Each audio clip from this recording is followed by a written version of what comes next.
Bienvenidos a Running Solutions. El día de hoy vamos a revisar brevemente en qué consiste el proceso de carga inicial o implementación del sistema de control de activos de nuestra empresa.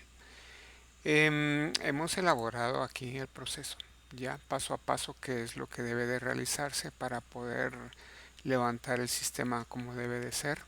Ya, de hecho aquí hay un errorcito que lo vamos a corregir después. Ya, estos son todos los pasos que debemos de cumplir, aunque algunos de ellos que están anotados acá ya han sido cumplidos, ya que para que pueda funcionar desde que se estuvo desarrollando el sistema tuvieron que haberse cargado algunos valores. Ya, entonces vamos a empezar. Para iniciar, lo primero que tenemos que tener es una cuenta con credenciales administrativas para poder administrar el sistema, para poder agregar usuarios, para poder agregar roles y para poder asignarle cada una de las aplicaciones que corresponden a cada uno de los roles. Entonces, empezamos en el área de seguridad, donde lo primero que tenemos que hacer es definir los grupos de trabajo que manejan el sistema. Es decir, un grupo es un rol. Un rol es un conjunto es donde se pueden agrupar un conjunto de usuarios los cuales llevan a cabo las mismas actividades o que tienen los mismos derechos a la hora de trabajar adentro del sistema. ¿Ya? Una vez definidos los grupos de trabajo, se puede definir cuáles son las aplicaciones que le corresponden a cada uno de estos grupos de trabajo. Es decir, la seguridad adentro del sistema está dada, no, está muy feo esto, está dada por medio de estos roles. Entonces a cada rol se le asigna un conjunto de aplicaciones que se pueden ejecutar. ¿Ya? Y entonces, primero definimos lo que son los grupos de trabajo y por segundo lugar definimos cuáles son las aplicaciones a las que tiene acceso cada uno de estos grupos de trabajo. Por último, después de haber definido los grupos y sus privilegios, podemos entrar ya a la seguridad de los usuarios y definir cada uno de los usuarios adentro del sistema, y cada usuario adentro del sistema puede escoger cuáles son los roles a los cuales tiene derecho a acceder. ¿Ya? Pueden ser varios, aunque lo recomendable es que tengan un rol específico, porque si no, si se tiene acceso a dos roles, pues prácticamente debe de haber un rol que agrupe los privilegios de los dos roles que se están seleccionando. ¿Ya? Una vez administrada esta parte de la seguridad, ya podemos empezar a crear todas nuestras entidades que han de soportar las actividades que se van a realizar adentro del sistema. Este es el menú principal. Antes de que sigamos, solo quiero decirles algo. O sea, todos los trabajos empiezan, o sea, empiezan desde lo que son las generales. Este botón de selección de empresa es para cuando un usuario tiene acceso a varias empresas, por medio de este botón pueda escoger cuál es la empresa que desea trabajar distinta a la que ya se encuentra. Porque cuando el usuario entra al sistema, se le pide que ingrese a una empresa a la cual tiene derecho. Pero supongamos con el caso de este usuario admin tiene derecho a más de una empresa, entonces puede escoger o puede cambiar sin necesidad de volverse a identificar la empresa en la cual desea trabajar.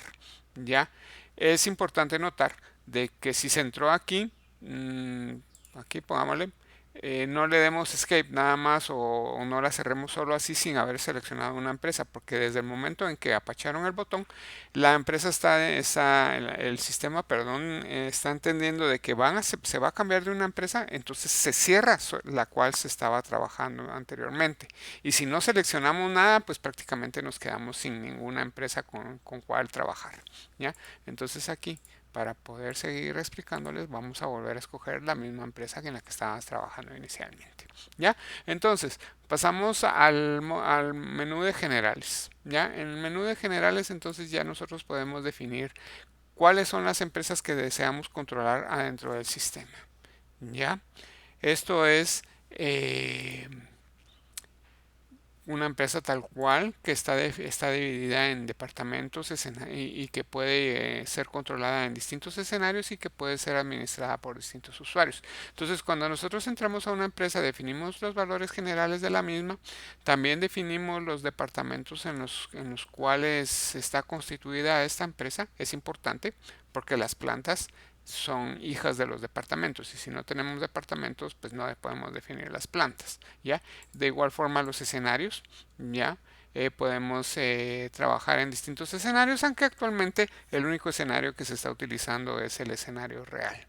Y los usuarios que tienen privilegio para administrar esta empresa. Estas son relaciones temporales, es decir, que se define una fecha de inicio y una fecha final. A partir de un día más uno de esta fecha final, el usuario ya no tiene acceso o el escenario ya no está disponible para la empresa. Los departamentos no, porque es muy difícil que un departamento cambie de empresa, ¿verdad?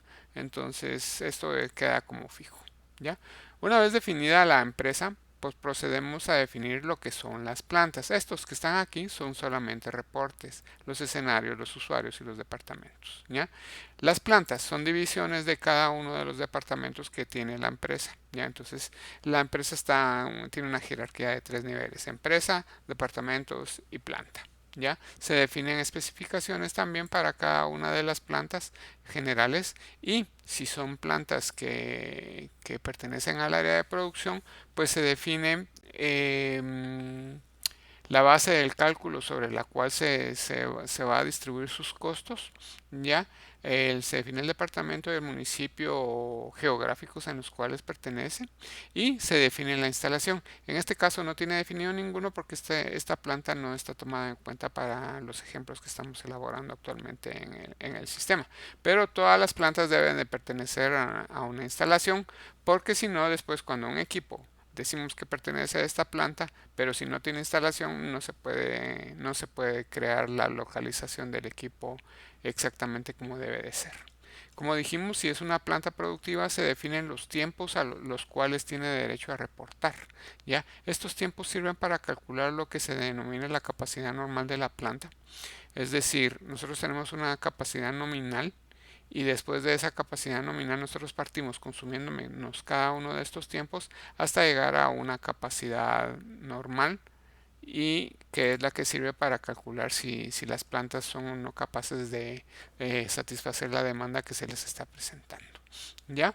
Después de las plantas nosotros podemos, que algunas definieron sus tiempos de consumo, nosotros podríamos utilizar la opción de copiar los tiempos de plantas, si son los mismos tiempos que se consumen, de una planta a otra para ahorrarle trabajo al operador.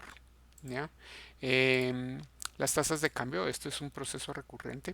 La empresa puede manejar múltiples monedas. Se define como moneda base aquella en la cual la tasa de cambio sea de 1 a 1 entre de ella misma, digamos. Entonces, la máquina sabe que la que tiene una relación de cambio 1 a 1 es la moneda básica y todas las demás monedas definen su tasa de cambio con respecto a esta moneda que se definió como básica. ¿Ya? Como les decía, es un proceso recurrente porque las monedas cambian de valor a diario. Entonces, pues prácticamente tendrían que estarse actualizando estas tasas de cambio de una manera repetitiva. Por último, el catálogo de periodos. Este es bien importante porque es la forma en que se controlan o se cierran o se definen los periodos de tiempo por medio de los cuales nosotros estamos controlando la eficiencia, el nivel de mantenimiento o cómo se ha comportado el equipo durante cierto periodo de tiempo. Generalmente son meses calendario, ¿ya? Porque el periodo real, pues prácticamente esa es la única división que podría hacerse en lo que son periodos operacionales. Hay otros periodos que no se llaman operativos, los cuales podrían ser como agrupaciones, tales como trimestres o semestres, que para lo único que sirven es no para operar datos, pero sí sirven para agrupar los datos de otros periodos operacionales que estén incluidos adentro de ellos.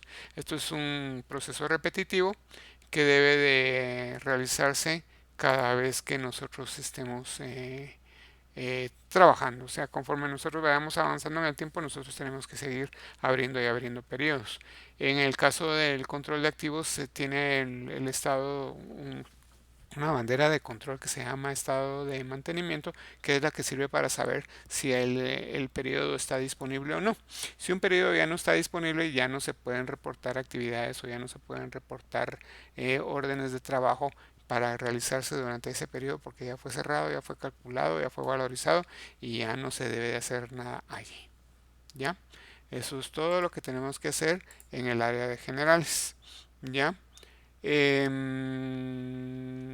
ahí pasamos a la cuenta corriente. Nosotros tenemos la necesidad de tener alguna relación con proveedores en este caso, ya que ellos son quienes nos eh, abastecen de lo que son tanto suministros o como los equipos mismos que conforman cada una de nuestras instalaciones. ¿Ya? Tenemos clasificaciones básicas que son como los tipos en los cuales se pueden agrupar los proveedores y las clases no son dependientes una de la otra, sino que son libres para que el usuario pueda clasificar sus proveedores de acuerdo a cada una de sus necesidades, teniendo prácticamente dos métodos para realizar esta clasificación. Una vez definidas estas clasificaciones, nosotros pues ya podemos proceder a, a definir cada uno de los proveedores con los cuales tenemos relación. Se tienen todas las generales de los proveedores, los cuales también pueden manejar múltiples direcciones. En este caso no se maneja tanto, se maneja más en el lado de clientes cuando los clientes tienen direcciones múltiples de entrega. Así que puede ser así como los supermercados que tienen una dirección fiscal, pero tienen varias direcciones de entrega en cada una de las tiendas que manejan. ¿Ya?